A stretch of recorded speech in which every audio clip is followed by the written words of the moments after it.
Assalamualaikum warahmatullahi wabarakatuh. Jadi kali ini penulis ingin bahas soal macet. Kita nggak ngomong penyebabnya kali ini. Kita ngomong sebagai korban ya, sebagai korban macet. Itu bagaimana sih enaknya? Karena ya seringkali orang itu nggak bisa pasrah, nggak bisa terima. Tentu beda ya dengan orang yang sudah kebiasaan macet. Jadi ya orang-orang di sekitar penulis gini ini adalah orang-orang yang sudah pasrah, sudah menerima kalau macet ya macet. Karena ya kalau sudah situasi macet seperti ini, mengambil tindakan lain selain pasrah itu sesuatu yang malah makin menyakitkan. Apalagi kalau kejadiannya tiap hari. Memang ada daerah yang macetnya itu sangat-sangat jarang sekali. Kalau macet itu biasanya ada kejadian luar biasa seperti misalnya mantenan atau apalah ya.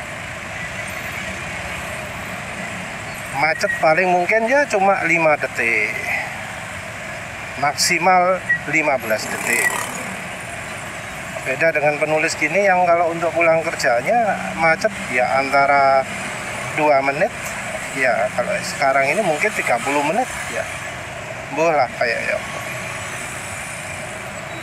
Kita nggak ngomong penyebab karena ya penyebabnya juga orang juga sih ya, orang yang sayangnya nggak mikir antara orangnya bodoh atau orangnya memang nggak punya kemampuan berpikir ya.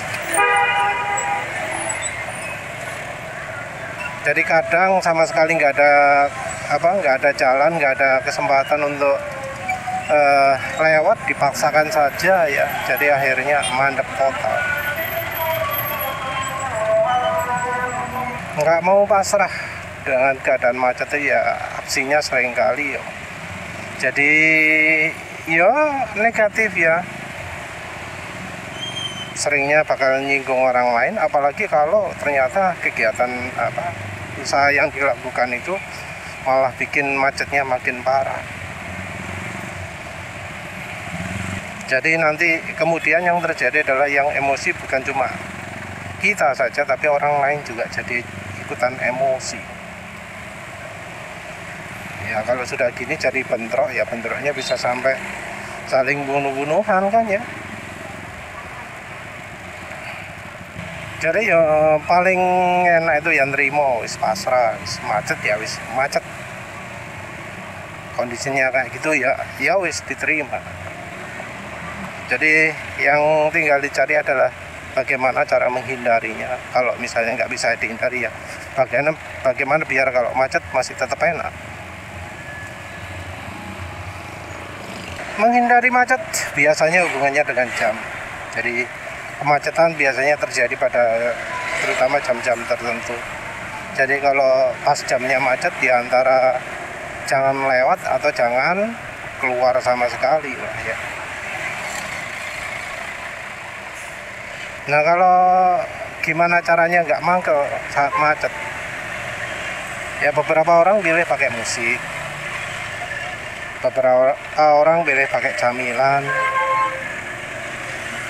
Sekalian barangkali kalau naik sepeda motor minggir aja ngopi gitu ya.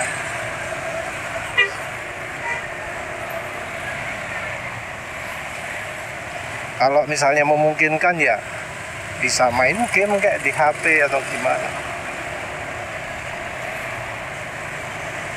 Karena ya macet kadang gak masuk akal ya.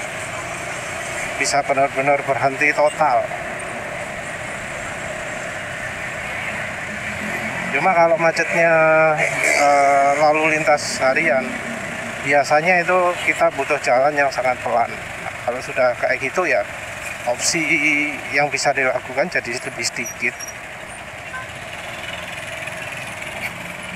Biasanya ya dengerin musik gitu ya, nyantai. Entah apakah memungkinkan untuk nonton video ya. Karena bukan nggak mungkin kan pasang HP di motor sekalipun nyetel video.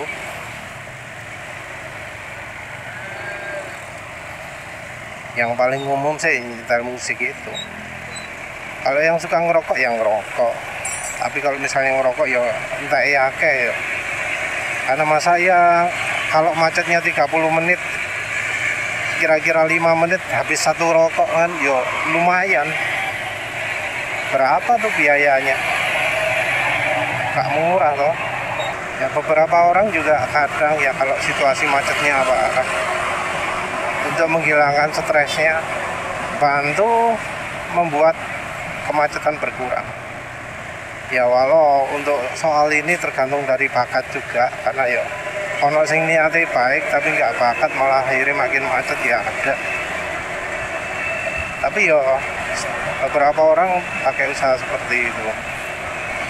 Nah kalau memang tujuannya malah ya apa caranya biar kencang, biar cepet gitu ya, dan kemudian bikin tambah macet, biasanya hasil akhirnya buruk. Karena ya bagaimanapun dikatain orang pasti ada efeknya, kecil atau besar. Mendapat ucapan negatif dari orang itu ya wis itu bisa termasuk doa loh ya. Mungkin kalau 1-2 nggak begitu ngefek, tapi kalau banyak orang nah wis bisa lain cerita itu ya. Tapi ya memang tergantung dari keadaan ya. Orang yang dari kecilnya biasa hidup di tempat yang selalu macet yo nyantai-nyantai aja. Macet ya macet, nggak macet ya kencang.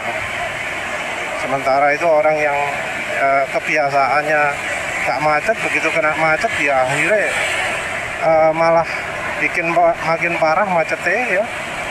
Jalan lengang pun digawe macet sama dia. Padahal bisa lewat sebelah kiri, milih jalan tengah-tengah, pelan gitu ya. Balas dendam istilahnya. Kadang gitu ya butuh pelampiasan ya. Orang kalau merasa oh di jalan ini harus rileks, harus kencang gitu ya. Karena memang jalan sekarang ya rame ya. Untuk bisa kencang itu sulit. Ya pakai alternatif lah wis. Nyari game balap. Ya tentu jangan cari game balap yang yo akeh halangan nih. Sing lego, sing bisa kencang ya. Tapi juga gimana caranya biar yo ngajari sedikit lah bahwa kencang itu berbahaya, kencang itu ngeri. Jadi ketika main game itu kita kencangnya nggak asal kencang. Seandainya kencang yang tanpa limit pun ya kalau bisa cari yang ya memungkinkan kita kencang dan tahu rasa kencangnya bagaimana. Jadi karena ada yang kencang jalan 400 km per jam, tapi objek terdekatnya bedanya bisa sampai 1 km, ya nggak ketahuan kencangnya. Beda dengan misalnya game yang kencangnya melewati tempat-tempat yang jaraknya dengan kita mungkin cuma 10 cm, 2 cm. Jadi kita betul-betul bisa merasakan sensasi kencangnya. Nah kadang orang ya jadi kemudian punya rasa takut terhadap kencang. Jadi tujuan gamenya adalah membuat kita takut rasa kencang, atau ya lega wis sudah merasakan kencang. Jadinya nanti kalau di jalan wis bosen, wis nggak butuh lagi kencang. Ya mungkin bisa seperti itu juga. Ya wes itu saja. Terima kasih sudah menonton. Assalamualaikum warahmatullahi wabarakatuh.